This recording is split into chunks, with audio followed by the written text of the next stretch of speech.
Hello दोस्तों, कैसे हैं आप लोग। हमारी आज की कहानी का नाम है आत्मसंतोष। सुनो आकाश, मैं सारा दिन सासू माँ की शिकायतें सुन सुनकर तंग आ चुकी हूँ। हमेशा वैभव और नैना की तारीफ क्यों होती है। मेरी जरा सी गलती दिखी नहीं कि शुरू हो जाती है सबके सामने। वही बात आराम से भी कही जा सकती है।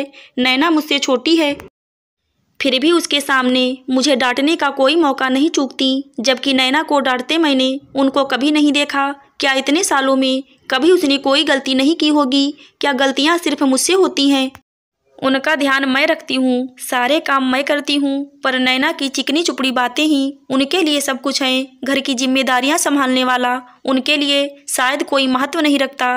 आज तक कभी नैना ने मुझे एक कप चाय बनाकर नहीं दी, पर माँ जी को उसमें कोई कमी नजर नहीं आती। जबकि घर परिवार को जोड़कर रखने की सीख मुझे दी जाती है। ऐसे घर चलता है क्या। घर के बड़ों की ये जिम्मेदारी नहीं कि गलत को गलत और सही को सही कहें। जो बर्दाश्त कर रहा है उसको दबाते जाओ, और जिससे डर लगता है उसकी गलतियां उसको कभी मत बताओ। ऐसे कब तक चलेगा आकाश। मैं सब समझता हूँ पारुल, पर वो माँ है, मैं उनको क्या समझाऊँ। जब वो नैना का पक्ष लेकर तुमसे लड़ाई करती हैं तो मुझे भी बुरा लगता है। मुझे अच्छा नहीं लगता कि मैं माँ के सामने तुम्हारा पक्ष लेकर लड़ाई करूँ। मैं बड़ा हूँ इस घर का, मैं कैसे घर की शांति भंग कर दूँ। इसे शांति भंग करना नहीं, परिवार को बचाना कहते हैं आकाश। ऐसे रोज रोज के झगड़े ना हमारे लिए अच्छे हैं ना बच्चों के लिए। इसमें किसी की भलाई नहीं है। अभी तक बात मुझ तक ही थी, अब बच्चों में भी भेदभाव शुरू हो गया। बच्चे बात बात में झगड़ा करते हैं, गलती किसी की हो लेकिन डांट दिया और जिया को ही पड़ेगी। ऐसा क्यों है आकाश। मुझसे अब और बर्दाश्त नहीं होता, इसलिए रोज ही झगड़े होने लगे हैं घर में। ऐसे माहौल में बच्चे क्या सीखेंगे। क्या हमारे बच्चों में और आयुष में प्यार रह पाएगा। क्या वो अपनी दादी माँ और चाची का सम्मान कर पाएंगे। और तो और ये बच्चियां खुद क्या सीख रही हैं, लड़ना और झगड़ना। आप ही बताइए। मुझे पता है पारुल कि जो कुछ हो रहा है बिल्कुल गलत हो रहा है, पर तुम ही बताओ कैसे बचाऊं इस परिवार को। पिताजी के बाद इस घर की एकता को बचाए रखने की जिम्मेदारी मेरी है।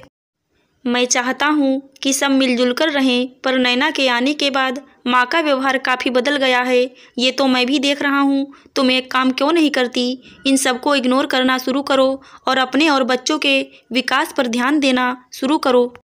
तुम एक अच्छी सिंगर हो, क्यों ना अपना यूट्यूब चैनल बनाओ। कुछ नया करो, कुछ क्रिएटिव, जिससे तुम्हारी लाइफ को नई राह मिलेगी और आत्मसंतोष भी। बच्चे भी सिंगिंग या कोई और एक्टिविटी सीख सकते हैं। बात तो आपकी सही है, टैलेंट तो बहुत है मुझ में, लेकिन घमंड नहीं है बिल्कुल। बोलकर पारुल खिलखिलाकर हंस पड़ी तो आकाश हंसने लगा।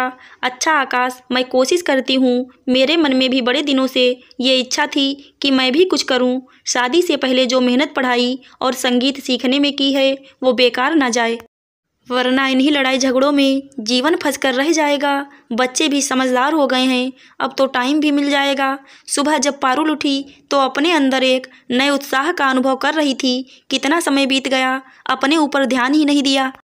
घर परिवार और बच्चों तक ही जीवन सिमट कर रह गया था। ऊपर से ये घर का माहौल। अपने आप को तो जैसे मैंने खो ही दिया था। अब दोबारा से पूरी ताकत से इस कीचड़ से ऊपर उठने की कोशिश करूंगी। जीवन इतना सस्ता नहीं कि गलत सोच के लोगों के बीच फंसकर उसे बर्बाद कर दिया जाए। जीवन को अलग नज़रिए से देख परिस्थितियां कुछ कम जटिल लग रही थी आज। फटाफट काम खत्म कर और बच्चों को स्कूल भेज। वह कमरे में आ गई और चैनल बनाना शुरू कर दिया।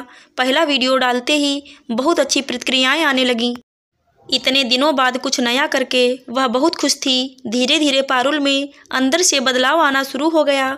चैनल की सफलता ने एक अलग ही पारुल को जन्म दिया। शाम को म्यूजिक क्लासेस भी चलाने लगी। प्रमिला जी बेचारी अब थोड़ा परेशान रहने लगी, क्योंकि अब थोड़ा बहुत काम उनको भी संभालना पड़ रहा था। और प्यारी बहू नैना तो किचन में झांकती भी नहीं थी। उनका वर्षों पुराना गुलाम अब छिन चुका था, जो काम भी करता था और डांट भी खाता था। अब नैना पर गुस्सा आने लग गया था, पर उस पर कोई असर ना होता। शायद उनको पछताताप भी कि यदि शुरू में ही दोनों बहुओं को बराबरी का दर्जा दिया जाता तो शायद घर ज़्यादा शांति से चल रहा होता और वे आराम से बैठकर बहुओं से सेवा करवा रही होती। पर अब कोई फायदा नहीं। पारुल को अपनी राह मिल गई थी और अब सफलता उसके कदम चूम रही थी। आशा करती हूँ दोस्तों आपको हमारी कहानी ज़रूर अच्छी लगी होगी। धन्यवाद।